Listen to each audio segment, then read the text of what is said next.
Good afternoon, everyone. Today we'll be providing an informational presentation to help you understand and meet the standards required by Assembly Bill 7 of the 2023 Nevada Legislature. My name is Melinda Southard, and I serve as a Deputy Administrator here at the Division of Healthcare Financing and Policy, and I'll be leading today's presentation. Before we get going, we wanted to provide you with an agenda with what we'll be covering today. So as you can see here, this is what we plan to cover.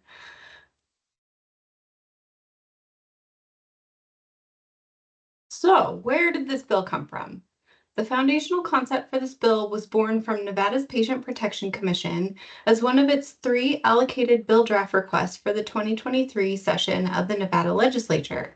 The Commission's foundational concept for this bill was to mandate that providers of healthcare and custodians of healthcare records implement an interoperable electronic healthcare record system that allows patients to directly access and forward their health records to anyone the patient chooses.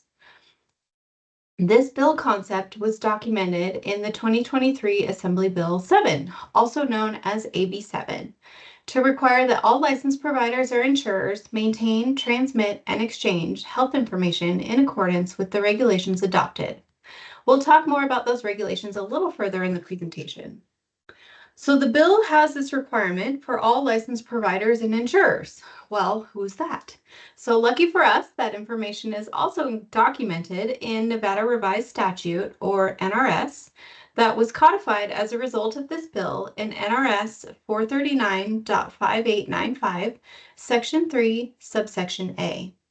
I would also like to note that any of the text that is underlined throughout this presentation should be clickable links in the PDF version of this presentation that's posted along with this recording.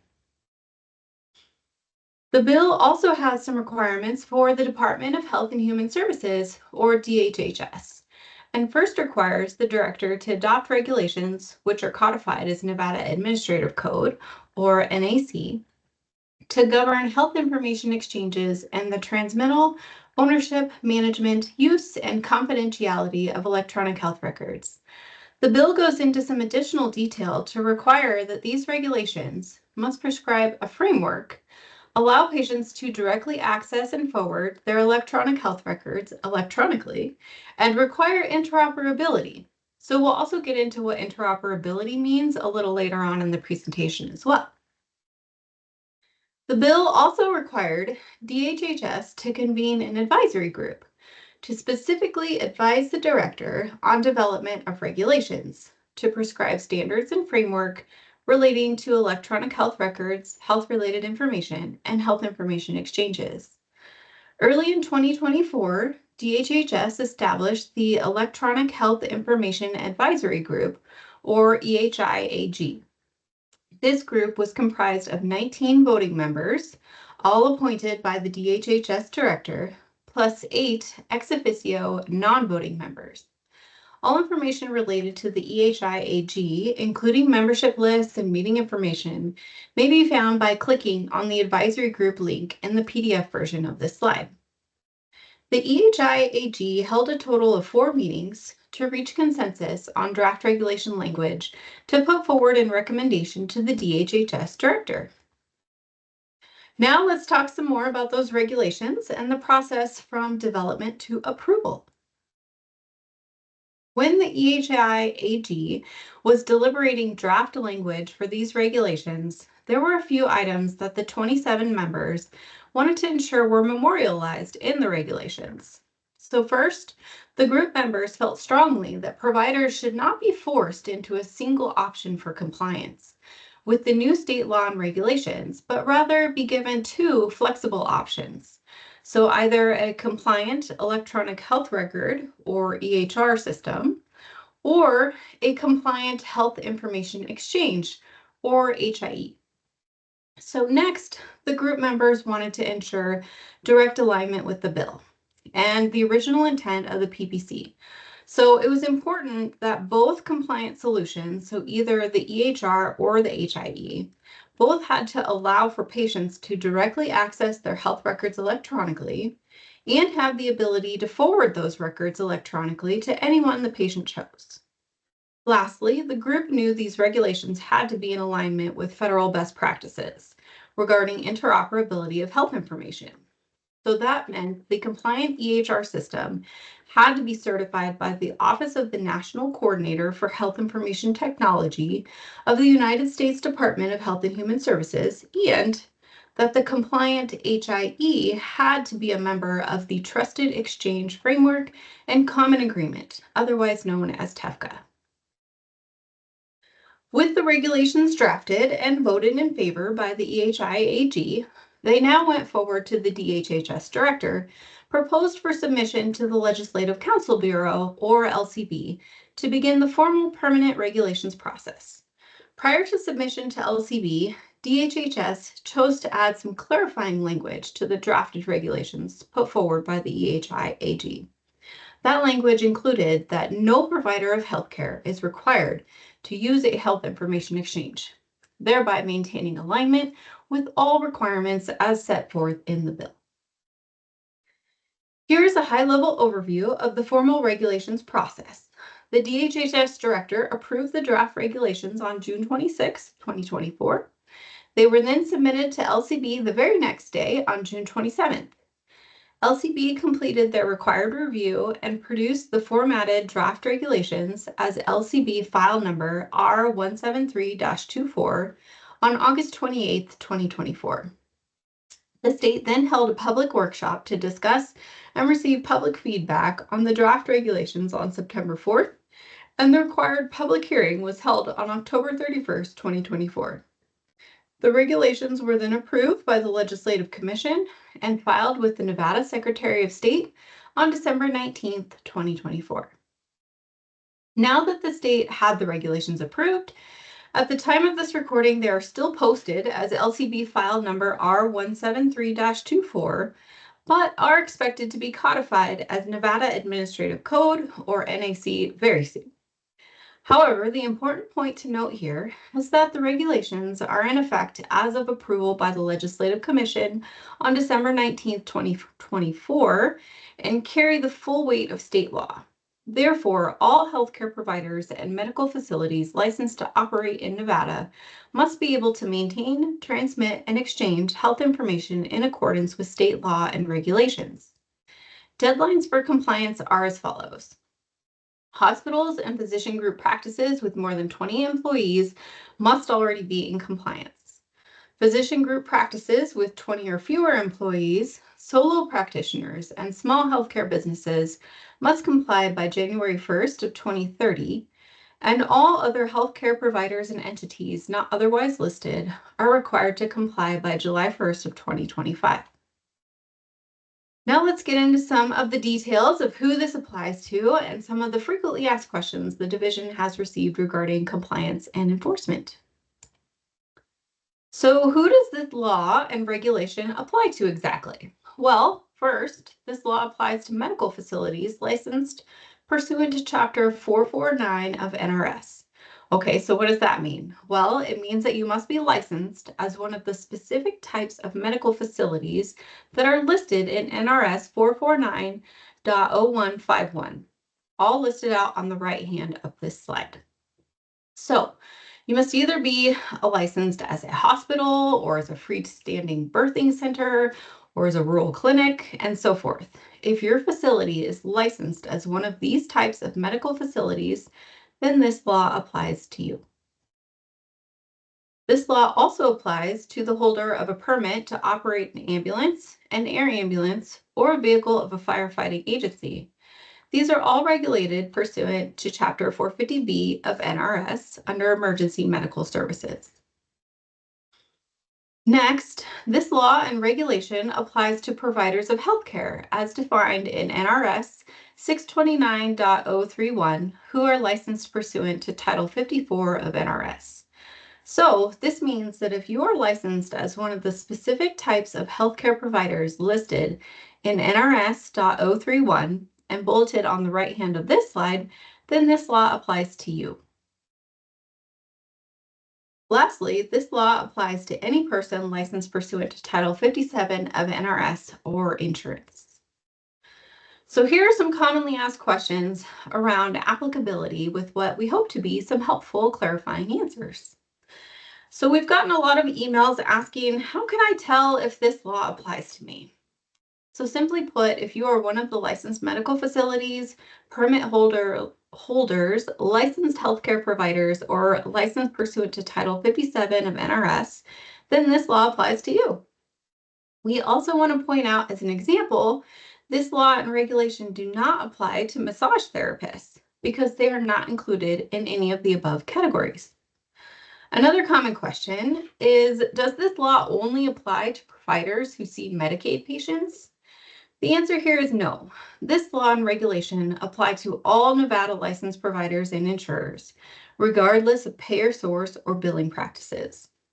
And lastly, well, what if you see Nevada patients, but you are not a Nevada licensed provider and your practice and licensure are out of state?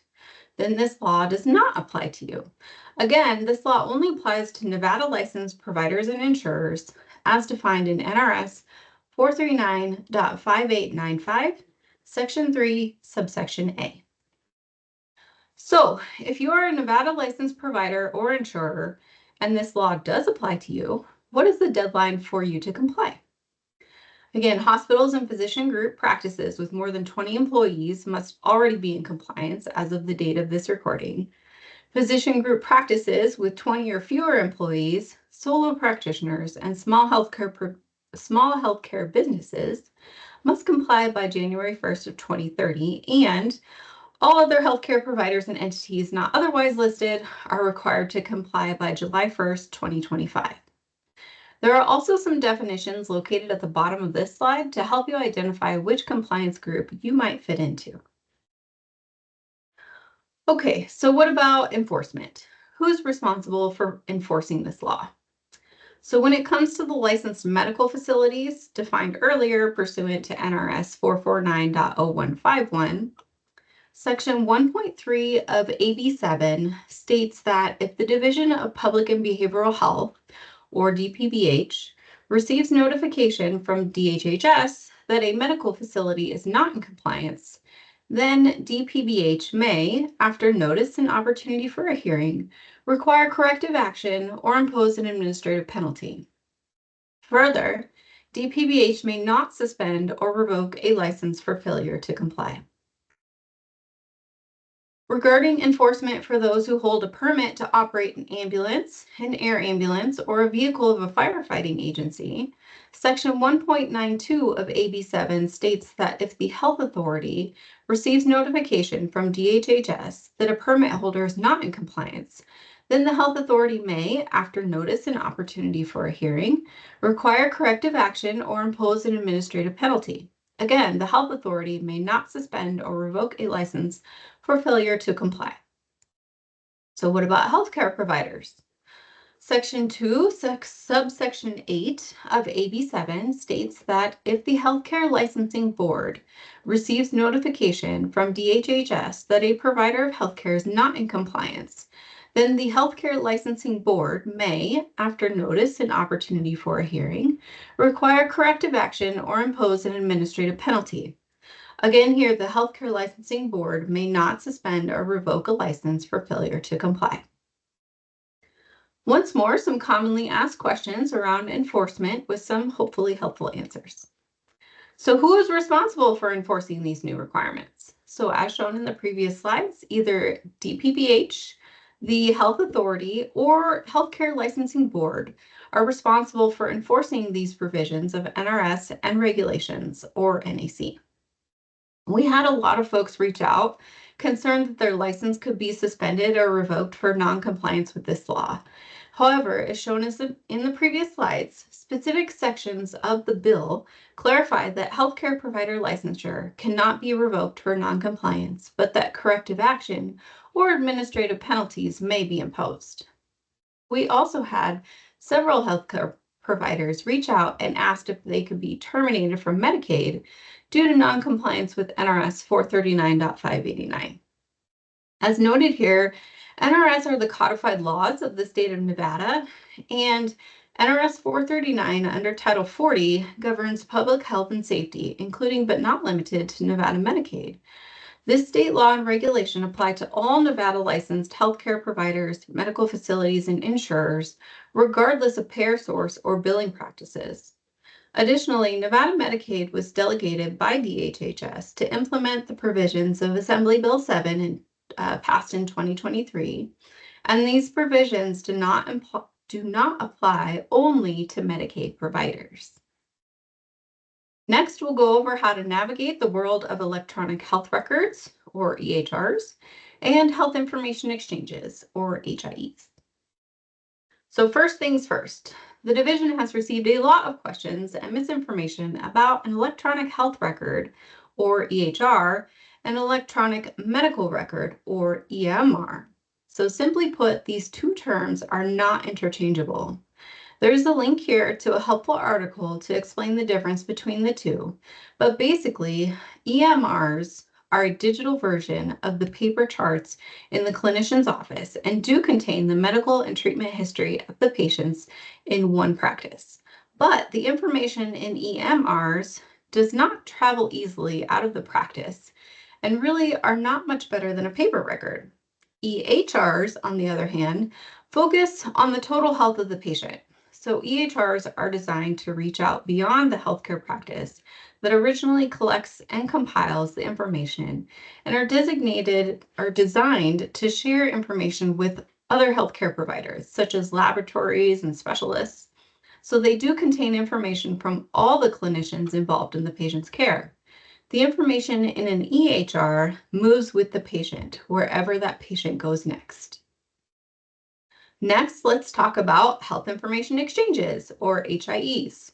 Remember, to be compliant with this new law, the HIE must be a member of the Nationwide Framework for Health Information Sharing, which is the Trusted Framework and Common Agreement, or Trusted Exchange Framework and Common Agreement, or TEFCA. So TEFCA was created by the U.S. Department of Health and Human Services, Assistant Secretary for Technology Policy, to remove barriers for sharing health records electronically among healthcare providers, patients, public health agencies, and payers. Important to note here is that EHRs and HIEs are certainly related, but they're not the same. The health information exchange is the process of sharing health information between different healthcare systems and organizations. HIEs allow both healthcare providers and patients to appropriately access and securely share a patient's vital medical information electronically. So, how can I be assured that my existing EHR or my potential new EHR is compliant with this new law? Since all compliant EHRs must be certified by the Office of the National Coordinator for Health Information Technology of the United States Department of Health and Human Services, otherwise known as ONC, we provided a helpful link you can use here to see if your EHR meets the requirements. But make sure not to change any of the default search criteria or settings so that you do receive accurate results for compliance. If your EHR name comes up with 0 results, that means your EHR is not compliant with this new state law and regulation. So whose job is it at the state to oversee certification of EHRs? There is no Nevada State Department overseeing EHR certification. Compliant EHRs must be certified through the ONC. So what about practice management software? Would that solution be compliant with state law for EHRs? Well, practice management software all by itself does not have the patient health record transmission or interoperability capabilities that are required. Okay, now for the big question, that interoperability word. So what does interoperability mean anyway? So interoperability is the ability of 2 or more systems to exchange health information and use the information once it is received. Interoperability allows health providers to have the infrastructure to deliver patient-centered, value-driven care that improves health outcomes while reducing costs. Lastly, in this training series, let's talk about the provider waiver process. So AB 7 requires that DHHS develop a waiver application process for healthcare providers requesting a waiver from the provisions of NRS 439.589, Section 4. Waivers are only available to healthcare providers who do not have the infrastructure necessary to comply with the provisions of the state law, and obtaining such infrastructure is not reasonably practicable, including because the cost of such infrastructure would make it difficult for the healthcare provider to continue to operate. The DHHS waiver application and quick reference guide may be found posted in the right-hand column of the Electronic Health Information Advisory Group's website. Click the link to download a fillable PDF of the waiver application and a PDF quick reference guide with detailed instructions on completing the waiver application. There is no deadline to submit the waiver application. However, the waiver application process does not constitute any type of exemption during its review. Therefore, all waiver applications are highly encouraged to be submitted at least 30 days in advance of any healthcare provider compliance deadline. So if we've gotten all the way to the end of this training and you still have questions, here are some helpful links to assist you in your research. Again, clickable links are available in the PDF version of this presentation. I hope you found the information from this training helpful, and I hope you all have a great rest of your day. Thank you.